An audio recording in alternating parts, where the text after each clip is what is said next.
Good morning, crafting friends. This is Cheryl Ann with another tutorial for you this morning. I thought I would do it on sewing in the signatures for green, since that's what I'm going to be working on today. And I thought you might like to come along on the adventure. It's always an adventure with me. As you can see, I have a lot of arthritis in my fingers, and I haven't sewn in a signature for a couple months, so this will be a real exciting process, believe me. Okay, so you can see she's ready to have the signature sewn in. I did have to reinforce this spine. There's some Tyvek, there's some washi tape on the back, and then I glued in using the, I think it was the Eileen's tacky glue, and I spread it around with my fingers so there weren't a whole bunch of lumps and bumps. So this is really in there. But now I'm getting ready to do the signatures. So the first thing I'm going to do is I cut a piece of graph paper. You can see the lines and the squares on here, and do label it top and bottom. It does make a difference. You notice there's more room on the bottom, and one time I didn't label them and I sewed in my signatures and I had flipped it because I didn't have it labeled, and it was a complete disaster, and I had to rip everything out and start all over again. So do label it top and bottom. Cut it to fit in your signature. And then what I like to do is I have tons of these little clips. So I like to clip it in top and bottom so it doesn't wiggle around. Okay, so now it's clipped in there. Okay, and I do have one of the Tim Holtz rulers. So, you know, and I'm not real exacting here. I do like to find the middle, which was at 3 inches. And then with this particular ruler, you put the ruler on 0 for the middle, and then I went up 2 inches and down 2 inches for my next set of holes. That ruler is really easy to use, even for somebody like me.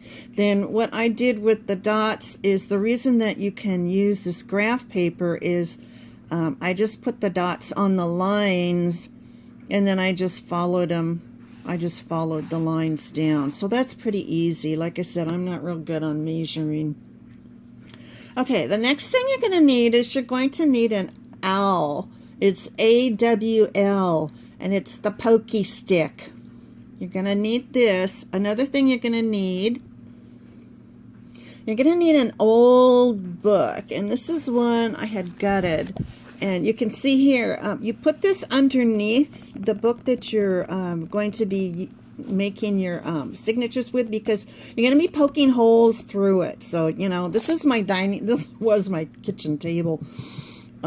So, you know, I don't want holes in my kitchen table. So make sure you have something underneath, and an old book. And you can see this one is something. It's better to use an old book than your kitchen table. Okay, so the next thing you want to do is you want to punch the holes, and you've already got your template set up. I got this from I'm a Cool Mom. She was the one that suggested using the graph paper, and I use it every time now. So you just punch the holes. I don't know if you can hear it, but I can hear it going through. I like to kind of wiggle it around. I like nice big holes because I use baker's twine. That's pretty thick.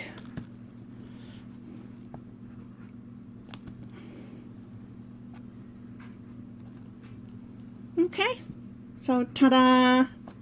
My holes are done.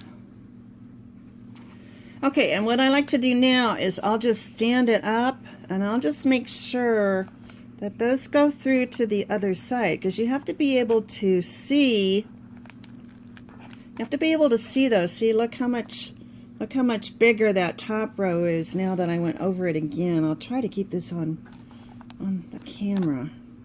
There, you can. I just like to make them nice and big. Don't get your finger in the way. Okay, so those are done. This is just showing you from the back. See, you can really, I can really see those holes. I want to be able to see those, so I like my holes kind of big. Okay, so now we're ready to do the first signature. So get everything in order, double check, make sure it's not upside down. I put mine in upside down one time, so always go back through, make sure you've got it the right direction. Okay, you're going to want your old book again, and again, here in the middle, I've taken out quite a few pages, and you want to get kind of a V shape. The reason that you want this V shape is you're going to set your papers here in the middle. And again, this is where those clips come in handy. So I'm going to clip the top and the bottom, and I'll be right back.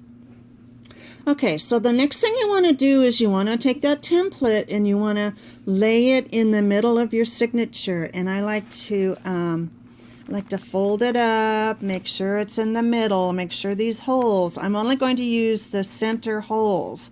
That's where I'm going to punch my holes. And because I have an envelope here, I'm going to have to adjust this a little bit. I want to make sure it catches the envelope, not right on the edge, but a little lower. And again, make sure you got T for top on the top. Okay, give it a couple folds. Make sure, you know, that the center dot is in the middle. And then you take your awl. And this is where the book comes in handy, because I'm going to put it in the middle of the book. And I'm going to press down. Okay, there's one. There's two. Oh, wow, I could really feel that one go through. And three. I'm going to go back and do one again. Not really feeling that one. There we go. Okay. Okay, and when you're done, you know, I just like to double check it, make sure that the holes, you can see them on the other side, and these I can see on the other side. And again, when I'm done with this much, I like to go back and I like to just clip them together. You know, I don't have four hands, so that really helps. See, I have these huge clips, but you could use a paper clip.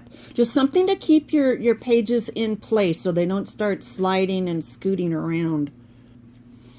Oh, something I forgot to mention is when you're doing the center holes, if you just take your graph paper now and you just fold it in half, like that, then you have a nice line here for that center hole. I'm getting ready to do the next signature. Okay, I have the next one clipped. I like to just fold it because I have all different sizes of paper in here. So, you know, get everything lined up, you know, clip it, check it twice, check it 3 times, because once you make those holes, that's it. Okay, so here we go. There's one. Ooh, I can feel that. 2. Ooh, 3. Done. And I'm just going to leave these clips on. I'm going to take out my template for the final signature. Another reason I like these clips is that, you see the bottom one? It's that way you can flip it up, and they really do hold your pages in place. Okay, so I'm going to work it here. I kind of like to, you know, make sure everything's lined up. Okay, here we go. Here's 1, 2, 3. Ta-da! Okay, so I'm done with my template, and I like to make a new template for each book because my books are usually not the same size. So that one is done. So there we go. Okay, so now I'm ready to start sewing, and I really like the baker's twine. I get this at Hobby Lobby. It's usually $5.99. They just had a 50% off all Paper Studio products, so I got this for half off. and it has black, this nice brown, an olive, red, blue, and another black. So this stuff really holds up well. The next thing you're going to need is a needle. This is a fairly large one, but I use the number 3 repair needle. You can see I still have my baker's twine from my last journal in here. It's really it's really a huge needle.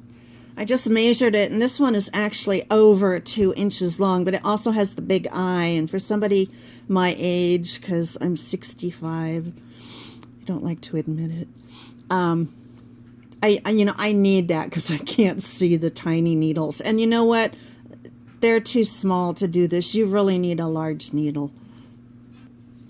Okay, and because my journal is green, I'm thinking this olive green would be a good match. So I'm gonna, I'll show you. You want to pick your thread. 1, 2, give it about 3 lengths, and then cut it. Okay, needle is threaded,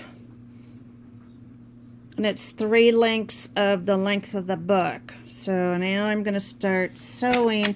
I like to start from the back and work my way to the front. I hope I'm on camera. I can't sew and watch at the same time. Okay, so line up your hole. Make sure you're in the proper hole in the front. I've done that. I've skipped a hole, and then you have to rip everything out. Okay, so now you just pull it through. Leave a little bit on the end, and I like to tape it with washi tape so it doesn't move. If you pull too hard on your tape, on your thread, and it comes out, you'll have to start over. So put that little washi tape down on it. Okay, start on the inside, start on the center hole, start on the center hole in the spine on the outside, and go through. Now I'm going to flip it over. And I like to go to the top.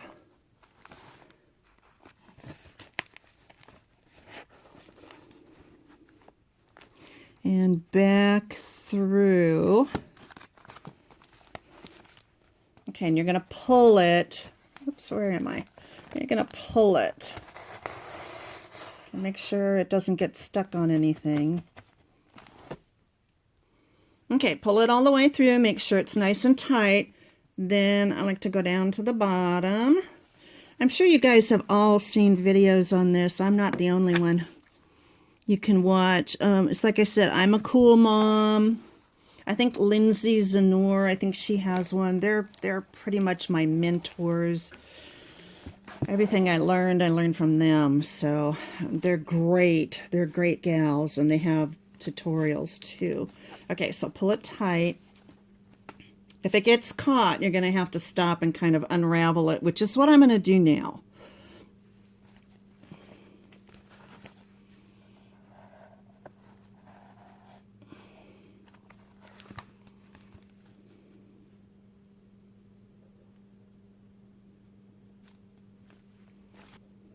Okay, so just pull it tight. Make sure it's tight.